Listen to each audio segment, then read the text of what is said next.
Members and residents, I'd like to call to order our regular meeting for Monday, June 10th, 2024. I'd ask that everyone present please rise for the Pledge of Allegiance.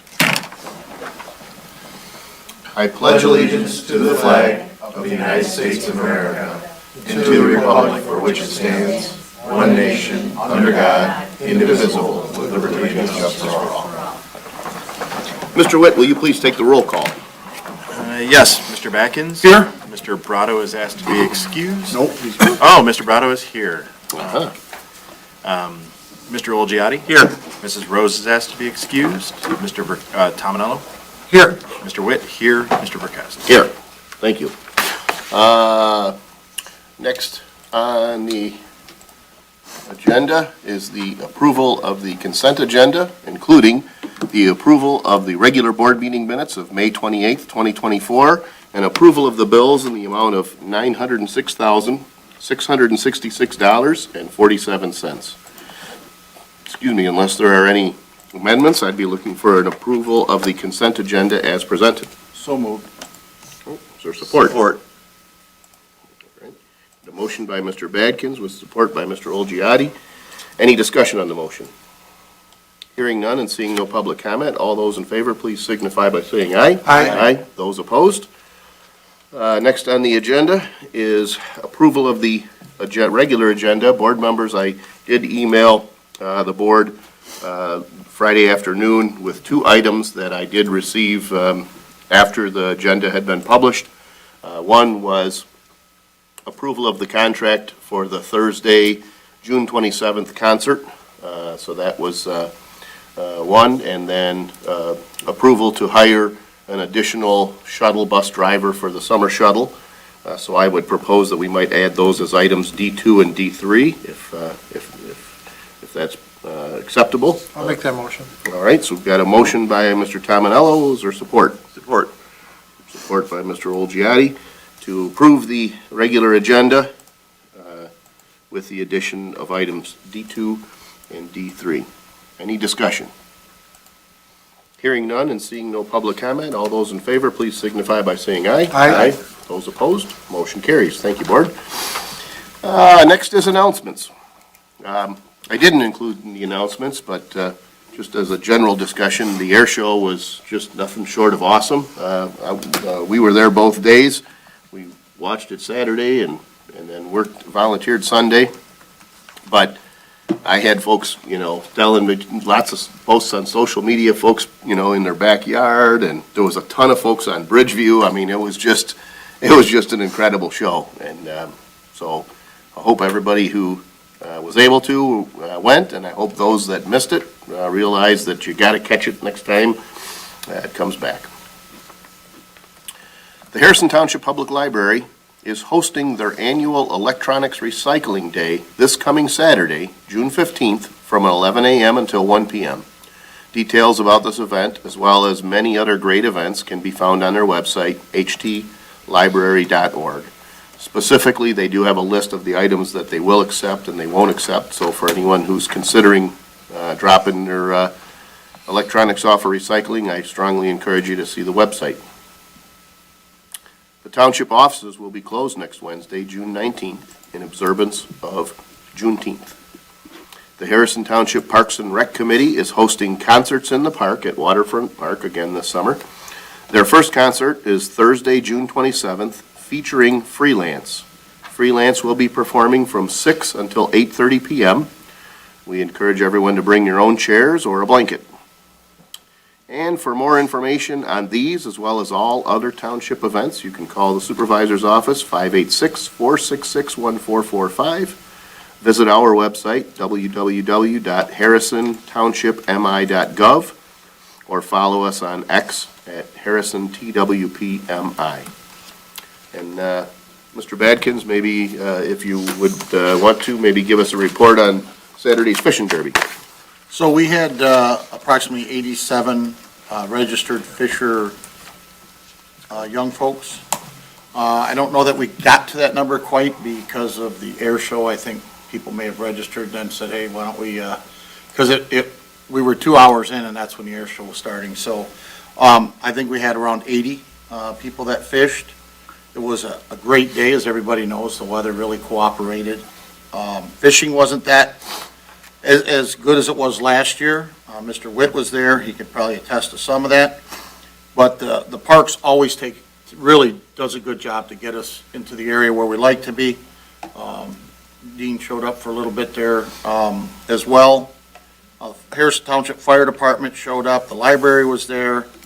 Obviously, our Parks and Rec folks were there.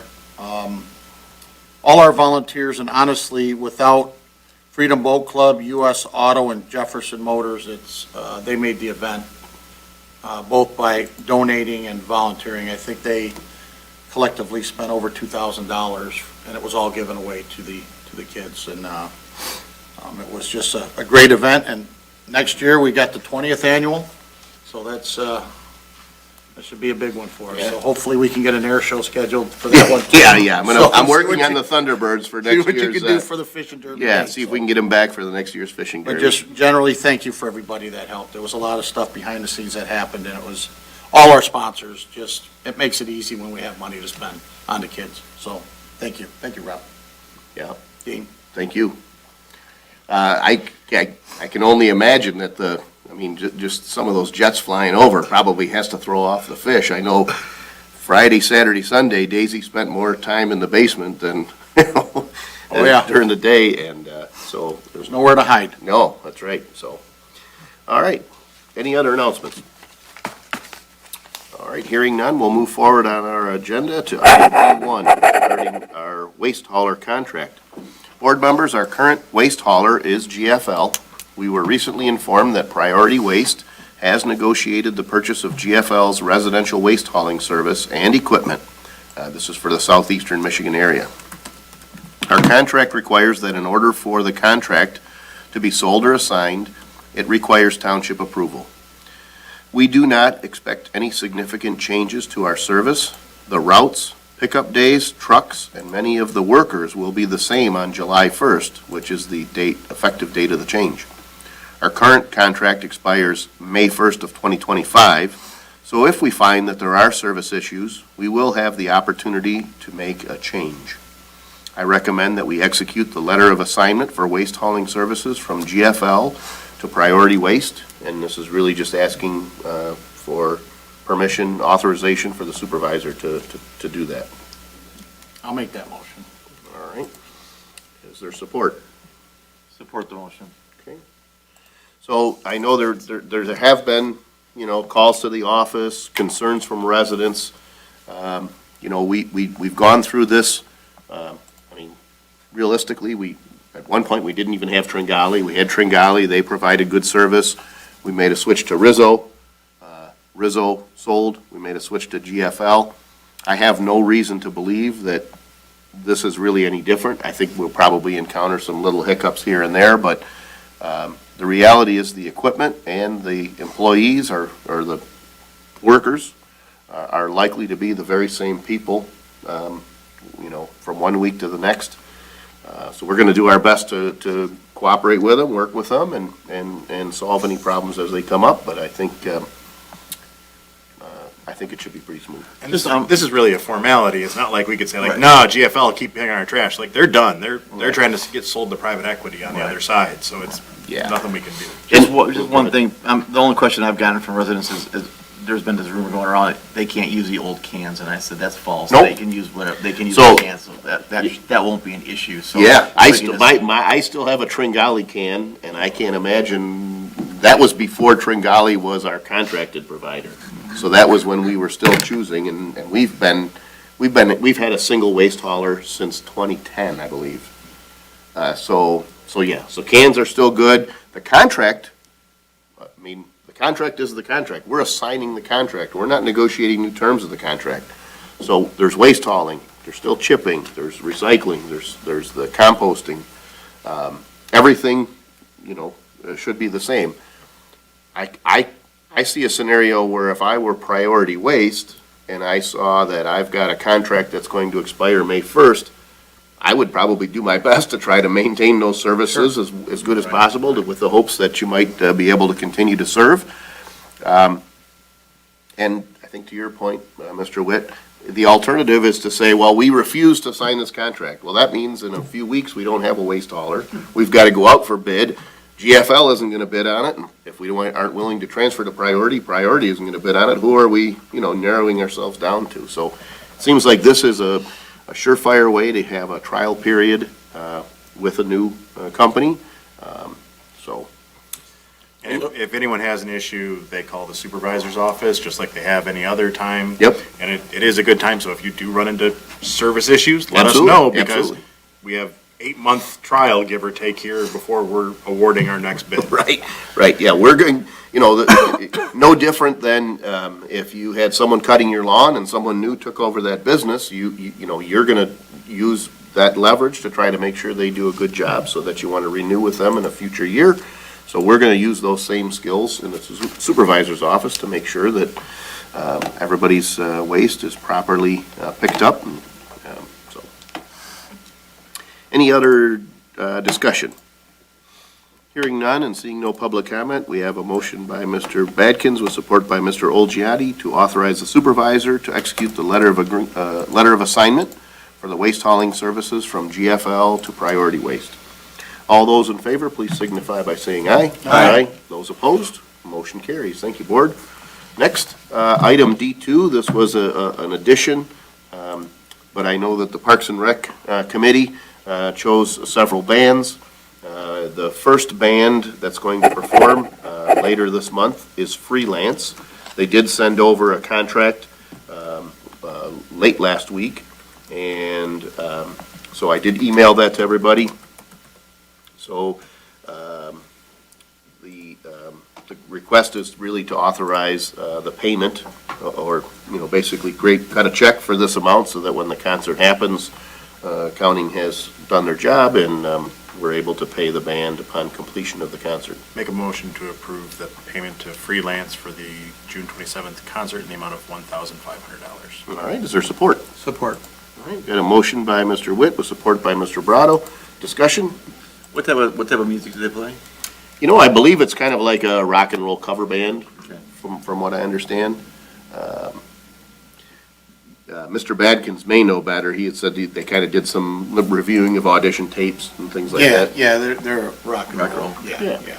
So, all right, any other discussion? Hearing none and seeing no public comment, all those in favor, please signify by saying aye. Aye. Those opposed, motion carries. Thank you, Board. Next on the agenda, item D3, we have a recommendation from one of our current drivers and we have one of our current drivers who is retiring for the shuttle driver. So we have a recommendation to hire Diane Harms. I did email her information. So even though she does have recommendations, we still have to go through the process of the drug screening and the hiring process. But I'd be looking for a motion to authorize hiring Diane Harms as a smart shuttle bus driver. I'll make that motion. Support. All right. Got a motion by Mr. Olgiati, supported by Mr. Tominello. Discussion? Hearing none and seeing no public comment, all those in favor, please signify by saying aye. Aye. Those opposed? Motion carries. At this time, we'll open the floor for public comment. If there's anyone present who wishes to make any public comment, we ask that you, it can be about any subject that you wish, we ask that you try to limit that to 5 minutes in length or less. Thank you. I'll do my best. My name is Kim Gruenberg, and I'm speaking on behalf of Mrs. Sandra Ani, 38830 Pardee in Harrison Township. And I know you don't answer questions, but obviously there's some in here. The board previously stated at one of the meetings that you had that the state of Michigan requires them to charge by parcel lot in doing the dredging. The residents she has not been provided any verification, so I just wondered if there is an ordinance or an article number that we could look up to verify that. And also, Mr. Mulder, the HOA president, stated at your April 22nd, 2024 meeting that the charge is per resident. So it caused us to say, okay, on one hand, we're being told it's per parcel, per lot, but he said it's per resident. So for Mrs. Ani, there's a huge difference there. And upon investigating this a little more, per the MichiganPropertyTax.com website, if a special assessment process is to be used, the special assessment levy cannot be made unless it is preceded by a series of public notices and hearings which strictly comply with the authorizing statute, including the acquisition of signatures to petitions. From the start, Mrs. Ani has said that she has not received any mailings or any information regarding this. My question is why, I wonder why there was not a mailing to every property owner that's on the canal in question that would contain all of the pertinent information, such as a copy of the quotes from both of the companies that are being hired to accomplish this, and a copy of the results of the canal evaluation even, just so that they know what exactly is being found in the canal. The HOA website states in the February 2024 meeting notes that, quote, 2 meetings will be set up for public hearings. Residents will be notified. The first is March 25th for residents who feel they are not part of the SAD, of which we attended. The HOA has not held another meeting on their own since then, and I could not find a date for the next public hearing that they stated would take place to inform the residents. Yet, here we are, and the SAD has been approved. Mrs. Ani also signed up to receive any and all info regarding SAD and the meeting dates, and has yet received nothing. Signatures. I have gone over the signatures. We did a FOIA and got copies of the signatures in the petition. I've gone over the signatures on the petition and compared them with the list of residents with their respective parcel and address. At the top of the petition, it states that your petitioners are the record owners of the land described in connection with their respective signatures to the petition, and that they respectively reside at the address opposite their respective names. One parcel has since been sold, so the people don't even reside there. There's new residents, so again, does their signature count? One parcel is a rental property, which owners do not reside there, yet they voted on behalf of that property, which is in conflict with what it stated, that you have to live there. 4 residents signed both the petitions in favor of and against. So I just wonder how that plays out. It seems to me it would cancel out the vote. And one parcel that voted isn't on the canal in question. So just given those, that would skew an already close vote of 51 point, I don't even think it was 52% that were in favor of. It was that close. So given those, that one's been sold especially, and that 4 signed for and against, and one doesn't even, the property's not even on the canal in question, seems to me it changes things. The other questions or comments I have about the quotes in the sediment removal system, they gave a quote on August 4th of 2023, and per the contract conditions, it's only valid for 60 days. So it's subject to change after that time period according to their conditions. So again, really, I mean, she has seen no updated quote, I guess is what I'm trying to say, that verifies what the cost is really going to be. It also includes a cost for a second pump if needed at a cost of $6,500. So if the pump isn't needed, is there going to be a refund to the people? Are they going to have an adjustment made to what they're paying since the cost is already included? And who would be responsible for keeping the residents informed? Basically, in essence, the total cost is literally unknown for this project. Also, per the terms and definitions, it states site restoration is a customer responsibility. It states that on the back of the quote from the sediment company. Yet, according to the temporary use and easement agreement form handed out by the HOA president, it states, additionally, the contractor placing the sediment bags on our property agrees to restore the property to the same condition as it was prior to the placement of the sediment bags there. But that's not what their contract says. So, again, things don't add up. Also, the temporary use and easement agreement states that we are authorized, that basically it would state that a resident, we are authorizing the use of our property at whatever the address to be used as storage for the sediment bags for a period of not more than 6 months. But the quote says this creates a total project length of 65 days. 65 days versus 180 is a huge difference, not to mention the cost would be a huge difference. And on the term for the easement and agreement form that was handed out, There's no company on there, there's no, it's not on any letterhead, it's just typed up, so who's the responsible party for that? You know, who do we even go to for the questions? Lastly, Rick's Outdoor Services is the other business with an estimate of $151,900 to fix 9 yards. My question is, as Mrs. Ani's question is, why should everyone have to share the burden of paying for the willing 9?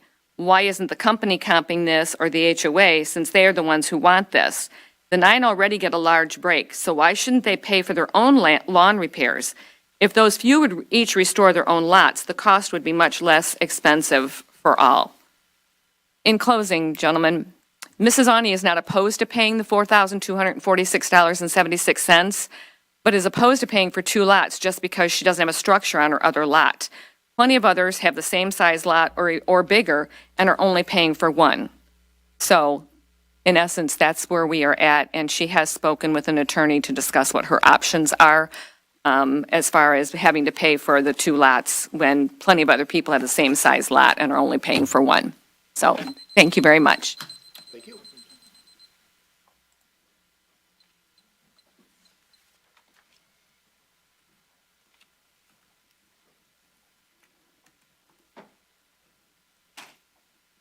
Public comment? Yes, sir. Okay, C. William Bardell, 27-year resident, clean cut, do-good boy next door, clean up, fix up, people helping people.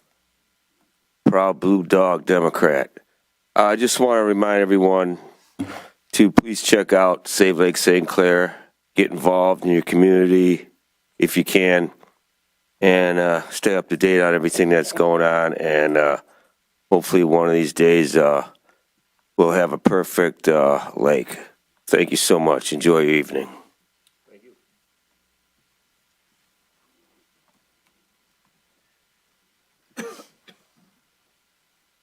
I'm Ramona Romero, and I live on Huron Point.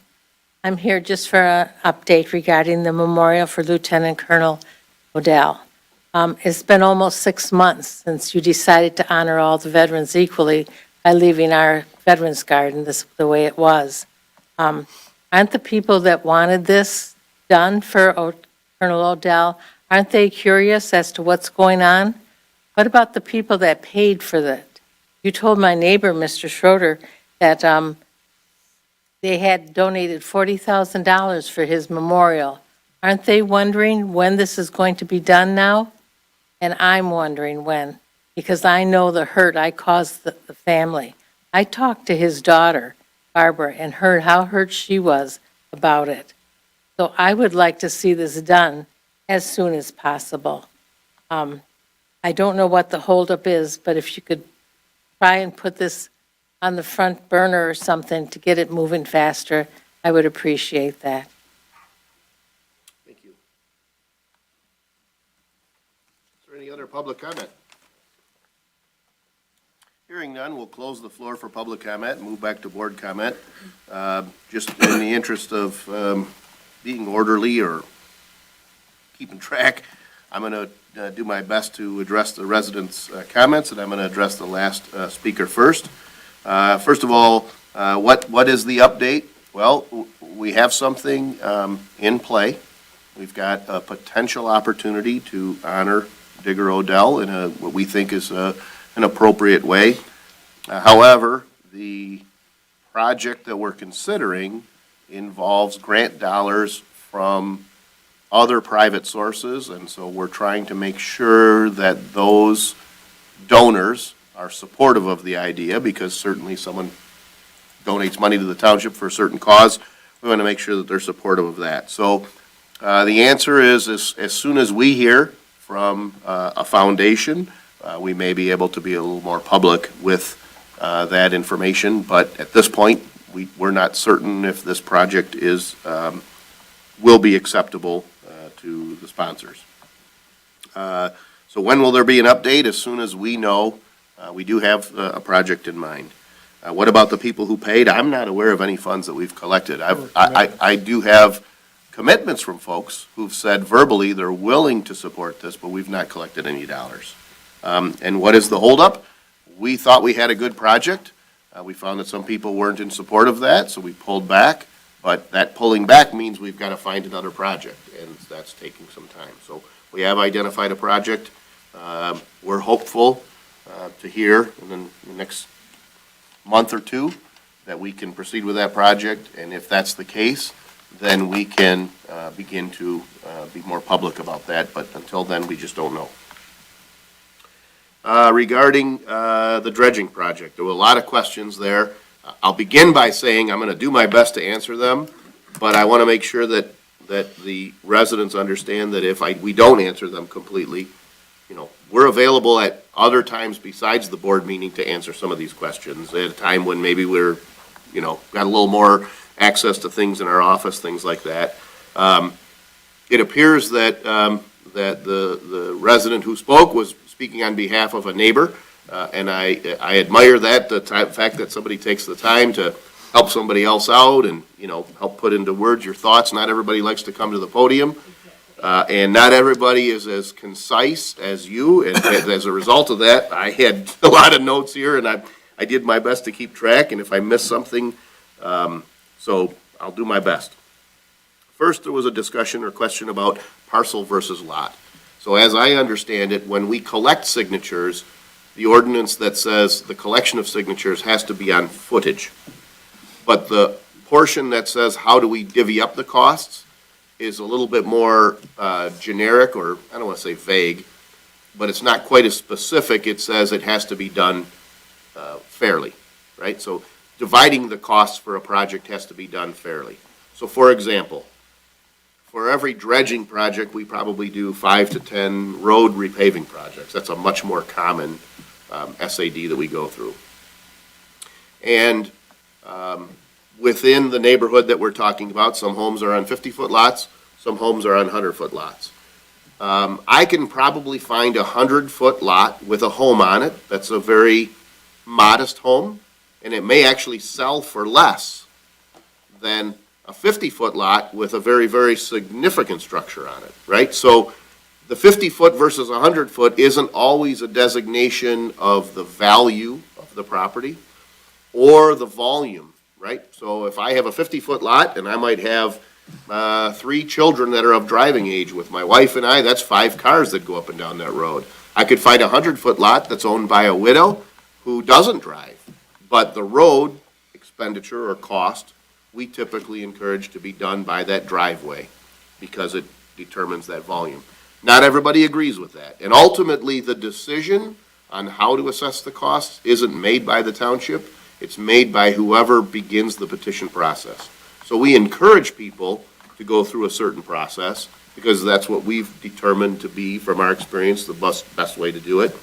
But dividing the cost by lot or by parcel is ultimately a decision that the circulators of the petition make, and then we construct the petition accordingly. In order to make sure that the process is legal, the clerk's office does draft that petition, sometimes input from the attorneys to make sure that someone doesn't go through all that trouble of going door to door only to find out that the petition isn't really a legally valid petition. So we help to draft the petition, but we don't define what that is.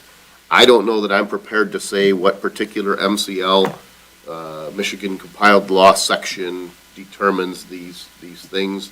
I don't know if that's something that we might be able to, maybe after the meeting, someone give us an email address between the attorney and the clerk's office. Maybe we can identify that and email you, but I don't think we're prepared to say it's section 21.7 tonight, right? So there's a lot of laws that I follow. I couldn't tell you the code, but I know from 14 years of doing this, the attorney says this is what you have to do, so. 41 points, it's Public Act 188 of 1954. Okay. Is the governing law for special assessments. For special assessments. Okay, well, there you go. Public Act 188 of 1954. My instinct is that a basic Google search is going to give you that, obviously, for the state of Michigan. So there was a question about public notices, and you had said that the resident that you were speaking on behalf of has not received any mailing addressing these public notices. And I think maybe it sounded like there was some confusion between something coming from the Huron Point homeowners versus the township. The township sends mailings to all the property addresses, and that we have for the special assessment district. Right. The HOA is not involved. They're not a legal entity in this, so they're not, they don't have the authority to establish or levy a special assessment. That falls on the township. Some neighborhoods do have A maybe legal- like a this- deed restricted neighborhood, like a homeowners association, and they can have a little bit more authority in the process. This The Huron HOA is Point homeowners- mostly a social, I mean, it's essentially a social club. Yeah, it's from a that non-binding, it's not a deed restricted or legally, it's not as powerful. Within Point Rosa or Venice Shores, when you buy the home, you agree to the restrictions associated with that deed, and some other neighborhoods, but in terms of waterfront. The Huron Point Homeowners Association is a less formal or legally binding group. We did, I should say, the clerk's office did do mailings when we had public hearings. There's also a process the state requires us to publish things in the paper, Yeah, hold we're several in the hearings. paper. As far as I understand, we've done everything that we're legally obligated to move forward with a special assessment. There was some questions about quotes from the companies, copies of evaluations. So until the project moves forward, everything is preliminary information. And again, I know we're talking about a canal dredging. Someone said, well, what's the evaluation of the canal? So the contractor that has been probably provided the most information on this has done several of these projects in the township dating back to about 2012. There's not a lot of contractors that do this work. I think I'm comfortable in saying that this contractor that's provided most of the information is a substantial leader in this field. They just recently did another project in the township that involved some of the township property. Although we weren't a part of it, we did cooperate with another homeowners association to make some township land available for the dewatering and going through that restoration process. But when we go through an SAD, the first part of the SAD is figuring out what the cost is, notifying the residents, and seeing if they want to do it. So it's easier, if I draw the road as a parallel. If we were going to repave the road, we get an engineer's estimate of what that cost is. We don't necessarily talk to a contractor. We look at what was the prevailing unit prices last year from MDOT? What was a ton of asphalt sold for? How much did it take to install a 12-inch corrugated metal pipe by foot? MDOT keeps track of all those costs, and they make them available to the engineers that do this work. So they look at the total quantities of repaving a road, they estimate those quantities the best they can, then they assemble a price and give us the price of what they think the cost of that road is. We typically add on 10 to 20% more to figure high, we figure out whatever the other overhead costs are, and that's the cost that we divide by the number of driveways, parcels, however we do it, to give everybody an idea on the cost. It's only once the SAD is completely approved and it moves forward that we actually get a cost. So there were some questions about, well, this quote is old, this quote is this, the one contractor quoted this, one contractor quoted that. All that information is just to establish a baseline. But the actual cost of the project only occurs after we've got everything in place, then someone gives us a bid. If that bid isn't within 10% of the price that we told everybody, by law, we can't move ahead. There was a question about 2 public hearings. We've held the 2 public hearings. I think we actually held one additional because we didn't take action at one of the hearings. But the HOA, there was a question. The HOA has not held a meeting by law. They can hold, if they held 10 meetings or no meetings, it doesn't change how the township moves forward. We only base our decisions based on meetings that we hold. We've held several meetings. You had said that the resident you represent has not received anything. I can't speak to that. We've done mailings and, held those public hearings with pretty substantial attendance, including the resident in question. So I feel confident that the resident was aware of this project along the process because. And part of the backstop to the mailing is we do run with the 2 public hearings, they each have 2 notices in the journal that's delivered to every house in the township as well, so there's notices in there, so 4 notices were in the newspaper as well. So the next kind of section of comments or questions that I have notes on was specific to the signatures. The question was, well, one parcel was sold in the process. So I don't know that that results in us saying we can or cannot accept that signature. At the time that the signatures were collected, that person spoke in favor of the project. So there was a comment that someone signed in favor as well as against. You can't sign against, there is no process. The process of approval is for us to say, do you want this? Yes. If you don't sign it, you may or may not be in support of it, but there is no legal process of opposing an SAD the way we structured this one. We say you get 51% in favor, or a simple majority, something greater than 50%, project moves forward. There is no way to be against the project. You can be against the project, but there's no legal document that we receive that says someone said they're opposed to the project. Someone who voted isn't on the canal. I don't know that I can speak to that. Certainly, there was a process where we went through where we said if anyone has any objections or somebody, Without knowing the specific person that they're talking to, it's hard to comment on, but what we do see is we see people sign petitions because they're at their friend's house and they're like, oh, I want that too, and they don't realize they're not in the district.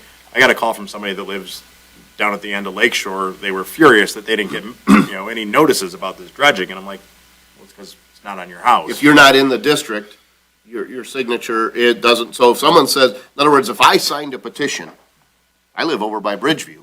If I sign that petition, it doesn't make the petition invalid, but clearly my signature doesn't count because I'm not in the district. So I feel like I addressed this, but someone had mentioned August 4th of 2023, the quote was valid for 60 days. There really is no valid quote in an SAD. That those quotes are used as a baseline for us to try to guess what this project is going to cost.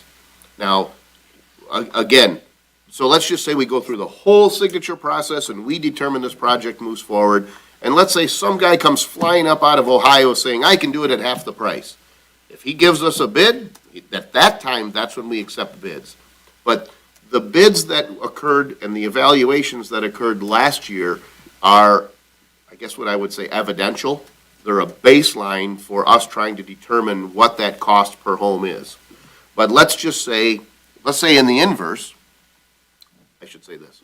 Let's say when we finally have an SAD and we're moving forward, somebody comes in and can do it for half price, we're going to hire that person. We're going to go through whatever competitive process we can to hire someone.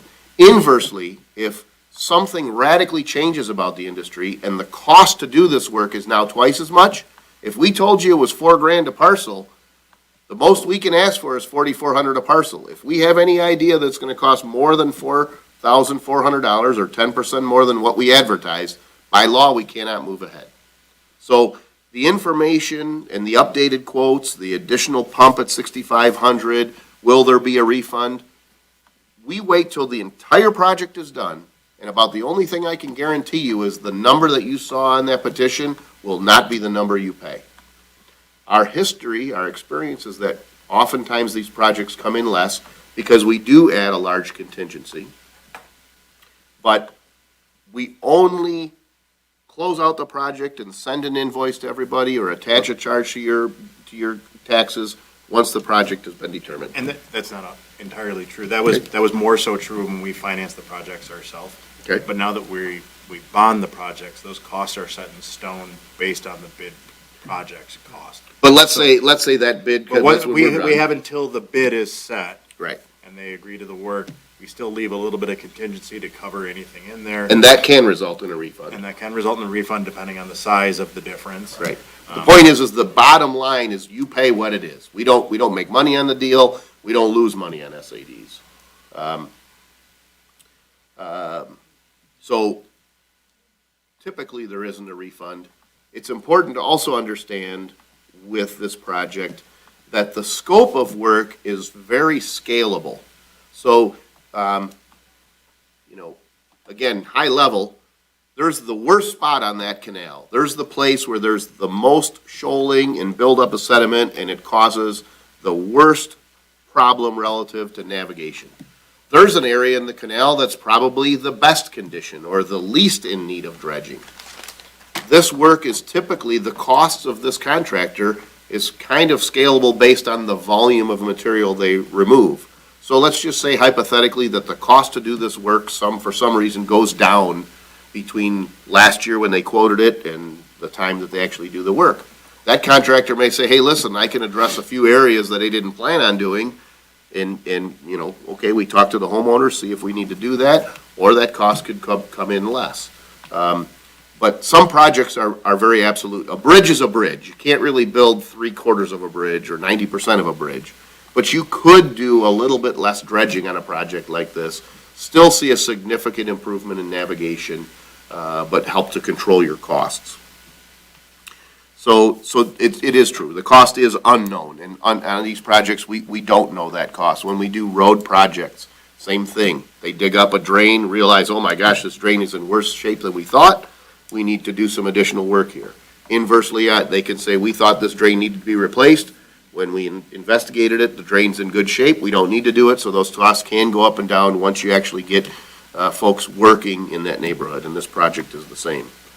There was a question about the contractor restoring property. Document says different. Anytime.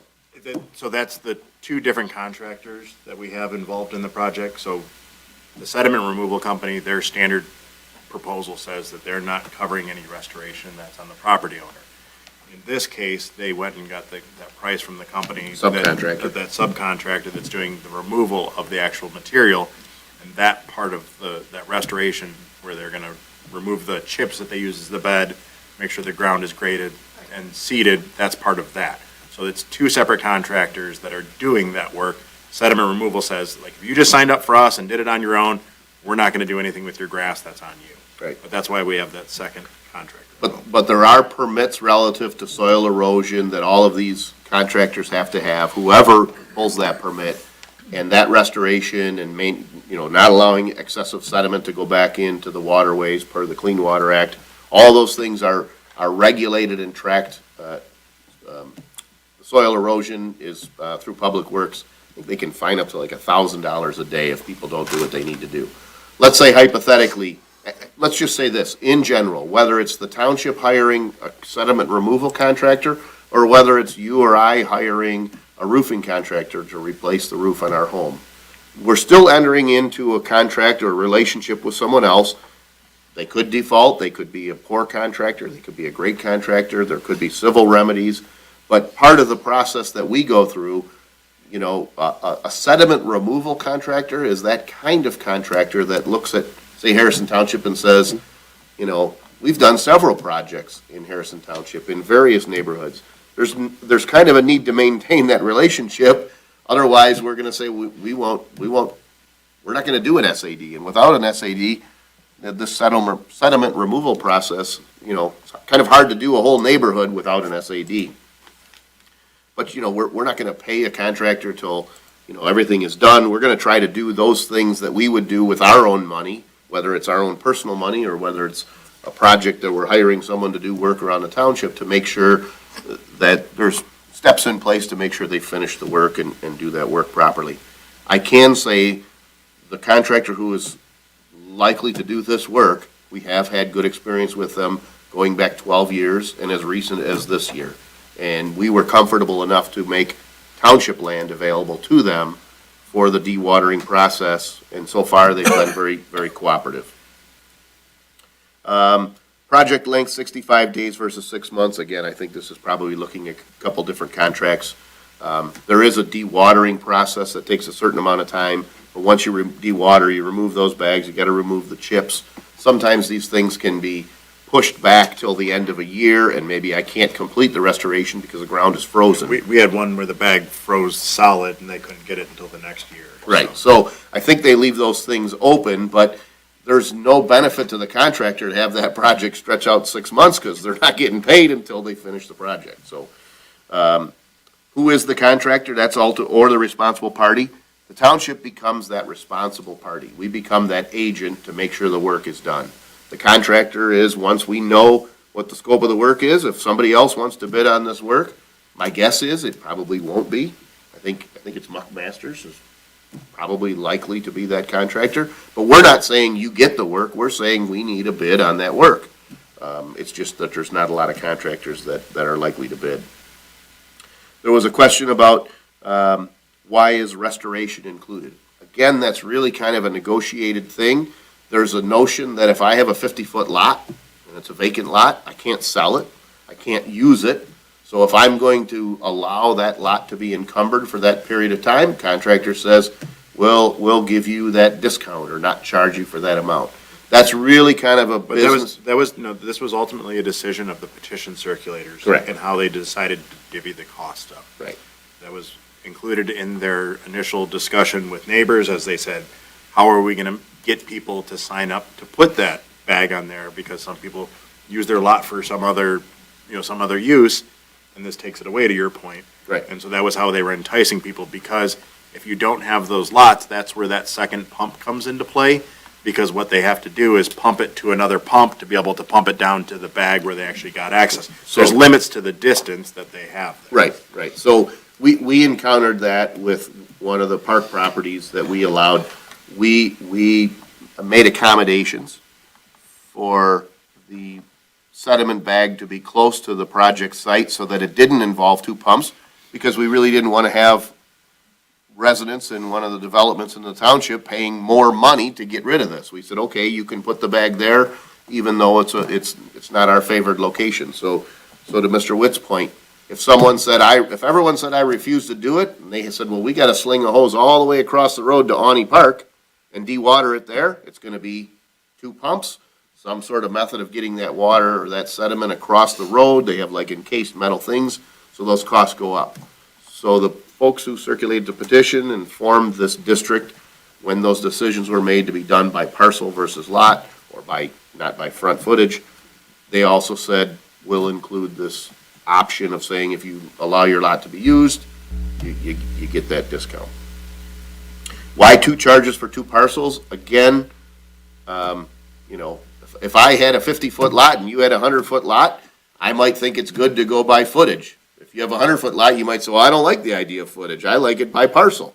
But if you have 100 feet and it's two parcels, you might say, well, I don't like parcel. I would rather have it done by some other method. No matter what method we choose to divide those costs, there's winners and losers. It's our experience that if I have a 100-foot lot and if I have a 100-foot parcel and it's comprised of two lots, or I have a 50-foot lot with a house on it and a vacant 50-foot lot, we regularly see people perceive that 50-foot lot as an investment and a separate parcel they can sell that can be developed. So there is no perfect way to do it, but our experience has been that charging by parcel and not by lot or by footage typically ends up to be the fairest way. But this was not our choice. This came to us on a parcel split. Correct. I mean, the previous one we did was on a per footage split. There's no right way, wrong way. I had somebody who lives at the front of the canal and someone that lives at the end of the canal. The person that lives at the end of the canal drives the entire thing. Maybe they should pay the most versus the person at the front. But Right. again, that's just another way that you could look at this project. Right. And if you choose a method of dividing the costs, I should say that. The goal is to choose a method of dividing the costs that is as equitable as possible, which results in most people saying, I'm in favor of this because I'm going to get some benefit. If you structured it to a place where the person at the very end of the canal who had to navigate the greatest distance paid many more times the person who was at the mouth of that canal, you're going to get folks saying this is just unfair. So we try to encourage a method of dividing those costs that's as fair as possible, recognizing that there is no perfect way of doing it that satisfies everybody. Someone's going to look at it and say, well, I think this is unfair. I would rather see it done this way. Well, don't sign the petition. If enough people think that the process is unfair, not enough people sign it, and those petition circulators come back and say, we want to rewrite that petition in a different way because the feedback we heard from talking to our very neighbors suggests that the path we chose was no good. Inversely, if a majority of people say this seems fair, it doesn't mean that there aren't winners and losers in that deal. But in the end, an SAD is So think about a tax you pay at the federal level. You could pay federal tax, and it could be spent entirely in Pennsylvania. You can pay a Michigan state level tax, and it could be spent in Lansing. You could spend a tax at the county level, and it could be spent in Ray Township. If you pay a tax in Harrison Township, it has to be spent in Harrison Township. An SAD is the most hyper-local tax you'll ever spend. It has to be spent in your neighborhood. It can't leave your neighborhood. So the more local we pay a tax, the more guaranteed we are to benefit from it. That's really what an SAD is.